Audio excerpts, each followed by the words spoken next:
বসুন্ধরার মাঝে বিছিয়ে থাকা অবারিত এই আবাদভূমি বাংলাদেশের মুন্সিগঞ্জ জেলার বুক জুড়ে।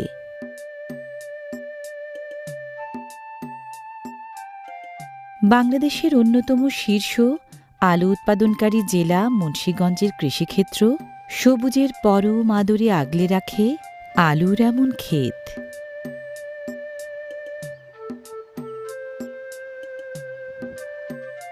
প্রাচীন নাম বিক্রমপুরের নামে মুন্সিগঞ্জের আলু দেশজোড়া পরিচিতি পেয়েছে বিক্রমপুরের আলু নামেও।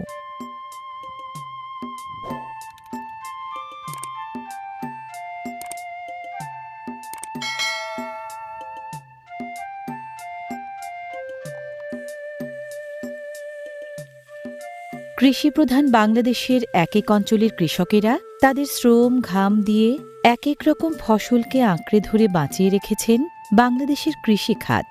তেমনি মুন্সিগঞ্জ তথা বিক্রমপুরের কৃষকেরা তাদের জীবন জীবিকা এবং এ অঞ্চলের কৃষিকেন্দ্রিক অর্থনীতির চাকা সচল রাখতে যুগ যুগ ধরে বংশ পরম্পরায় করে আসছেন আলুর চাষ।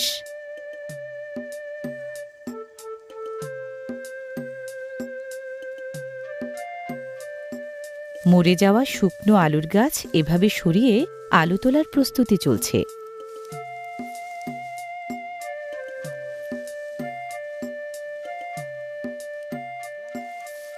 বাংলাদেশে সাধারণত কার্তিক মাসের মাঝামাঝি সময়ে অর্থাৎ অক্টোবর থেকে নভেম্বর মাসে আলু রোপণ করা হয়। ফসল তোলা হয় রোপণের সাধারণত ৮৫ থেকে ১২০ দিন পর, অর্থাৎ জানুয়ারি থেকে মার্চ মাসের মধ্যে। অবশ্য আবহাওয়া অনুকূল থাকলে আগাম জাতের আলু ৭০ থেকে ৮০ দিনেই তোলা সম্ভব হয়।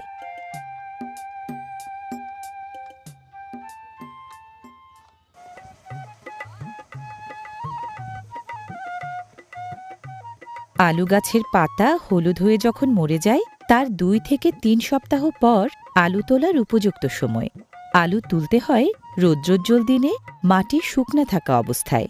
বৃষ্টি ভেজা মেঘলা দিনে আলু তোলা একদম উচিত নয়।